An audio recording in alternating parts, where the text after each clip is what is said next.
falar com quem entende desse assunto, até para a gente tentar aqui esclarecer um pouco mais do que aconteceu para o nosso ouvinte. Acho que é importante nessa hora a gente ter a palavra de um especialista, e está com a gente o especialista em transporte aéreo pelo ITA, o Adalberto Febeliano, que nos atende mais uma vez. Já conversamos em outras oportunidades, infelizmente para falar também de acidentes aéreos, né, Adalberto? E aqui estamos de novo. Bem-vindo à Rádio Bandeirantes, uma boa tarde para o senhor. Oi, Adalberto, bem-vindo, amigo. Boa tarde, Ana. Boa tarde, Joel.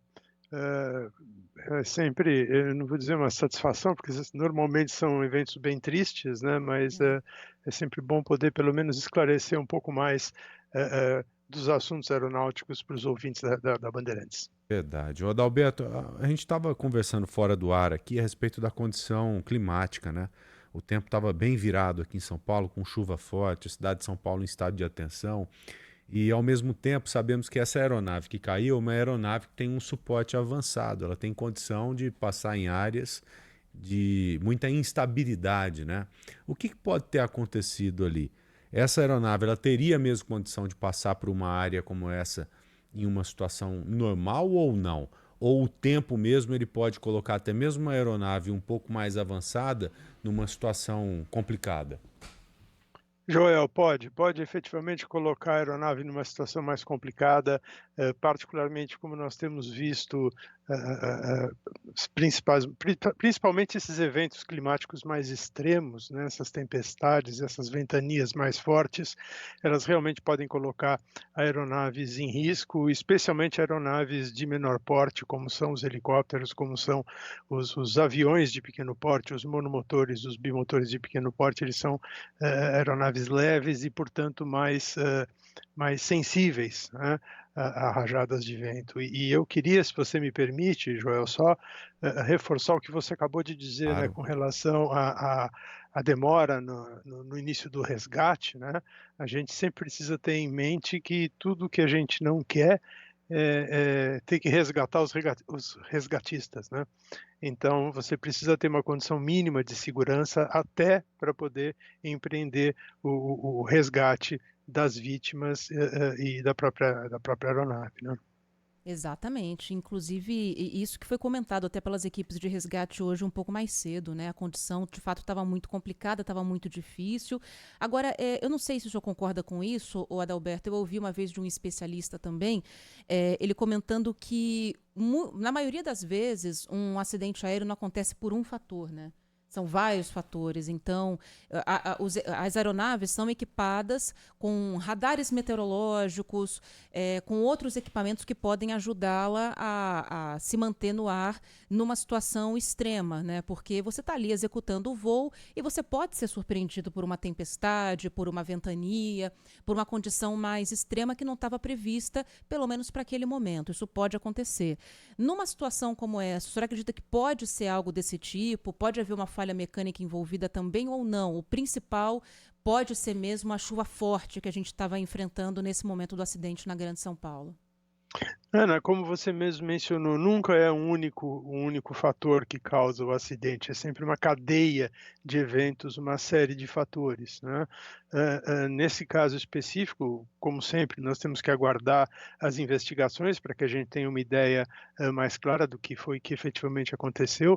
Nesse caso específico, como o piloto sobreviveu e o piloto é a melhor fonte de informação em qualquer acidente, então certamente nós vamos ter uma ideia mais clara do que foi que aconteceu, mas o mais provável é ter enfrentado uma condição meteorológica muito adversa. Um helicóptero como esse, né, como o 350 B4, que era esse modelo, ele não tem radar meteorológico, ele não é previsto para fazer voos em condições por instrumentos, é previsto para fazer voos visuais, né? Então você pode sair de um local onde as condições estão visuais, você está indo para um local onde você sabe que as condições estão visuais, você tem informações da rota que você vai percorrer, do trajeto que você vai percorrer, você pode até ter informações de que você tem condições visuais nesse trajeto todo, mas o tempo pode mudar rapidamente e você se vê meio que preso numa armadilha, em que você deixa de ter contato visual com o solo, por exemplo, né? É uma causa assim rotineira de acidentes com aeronaves leves. Então, temos aí que aguardar as investigações e dentro de relativamente pouco tempo, em função das condições desse acidente, eu acredito que nós devemos saber melhor o que foi que aconteceu. E principalmente pelo fato de o piloto ter sobrevivido, né? E a gente está aqui Uhum. na torcida para que ele se recupere o quanto antes. Agora, voo visual, né? Como o senhor acaba de dizer.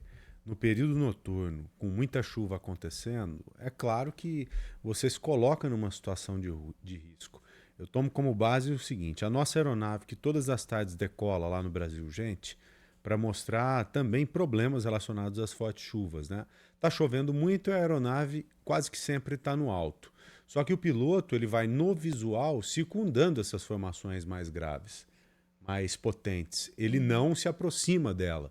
Por quê? Sim. De dia, visualmente, você consegue identificar aquela formação e pela experiência você não avança. Foge da chuva. Agora, como é que você faz isso à noite, né? Porque eu imaginei que esse helicóptero tinha esse tipo de estrutura de radar meteorológico. Eu também, pelo porte não dele, é? imaginava que sim. Se não tem radar, como é que você faz num período noturno em uma época de chuva? Acho que nem é adequado voar nesse tipo de condição, né, Adalberto?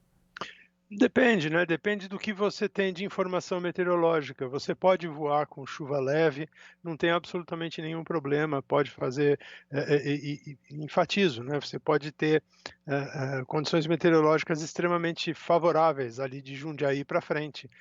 Nós sabemos que, pela condição geográfica aqui da cidade de São Paulo, ali a serra que nós temos ali entre São Paulo e Jundiaí, ela demarca muito claramente diferenças meteorológicas, né? Para o lado de São Paulo é meio que uma panela, então você pode ter condições meteorológicas muito piores em cima da cidade de São Paulo do que a partir de Jundiaí. Como qualquer pessoa que já pegou a rodovia dos Bandeirantes em direção a Campinas sabe, assim que você passa aquela serra que tem logo depois do pedágio, o clima melhora e você vai ter dia ensolarado, enquanto em São Paulo o dia estava nublado.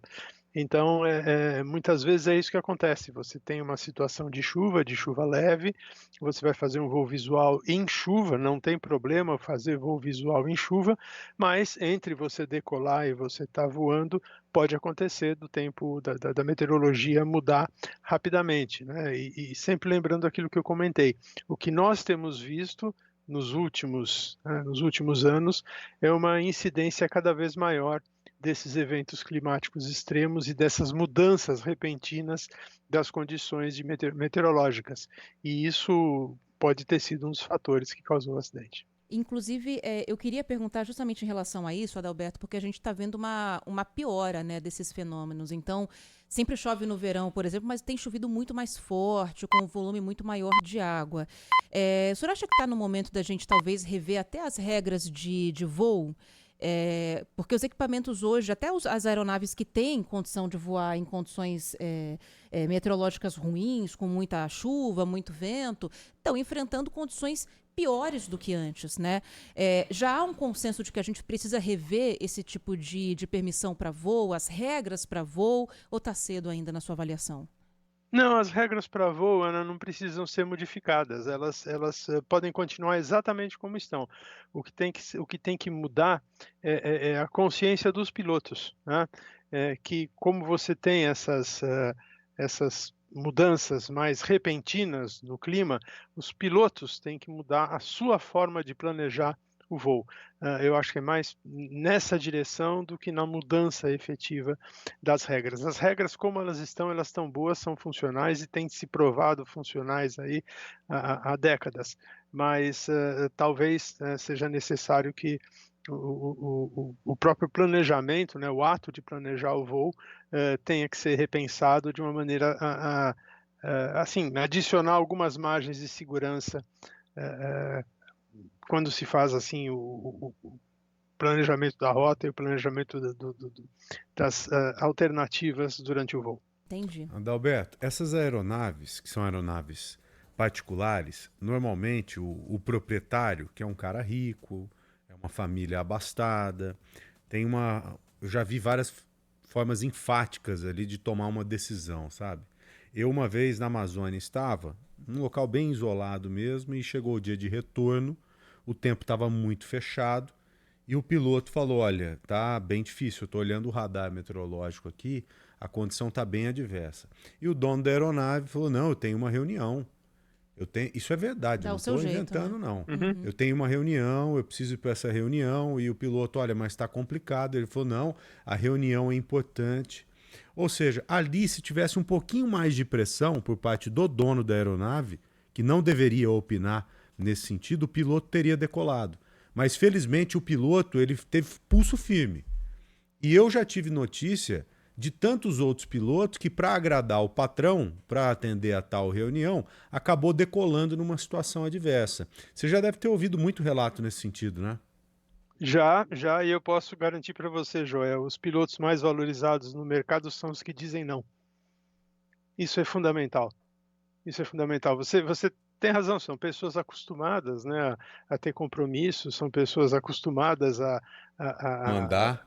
exatamente, a mandar e obter resultados, né? Então é natural que eles tenham essa postura. E o piloto é que tem que ser realmente, né, o salva-vidas, ele tem que ser o poder ali que vai impedir, né, o empresário de fazer alguma coisa que é contra o interesse do empresário, porque ele dificilmente vai chegar vivo do outro lado, não é do interesse dele morrer no voo. Claro. Então, os pilotos é que têm que ser muito assertivos e têm que efetivamente não decolar em condições que não sejam as adequadas. Isso Né? aí. Perfeito. Isso é absolutamente importante e eu posso garantir para você, os pilotos que dizem não, eu insisto, são os mais valorizados no mercado. Isso, e só reforçando que a gente está falando dos casos no geral, né? Esse especificamente de hoje de manhã ainda vai ser investigado para a gente saber o que aconteceu, qual foi a ponta solta, o que levou a esse acidente. Certeza. Mais uma vez, conversamos com Adalberto Febeliano, especialista em transporte aéreo pelo ITA.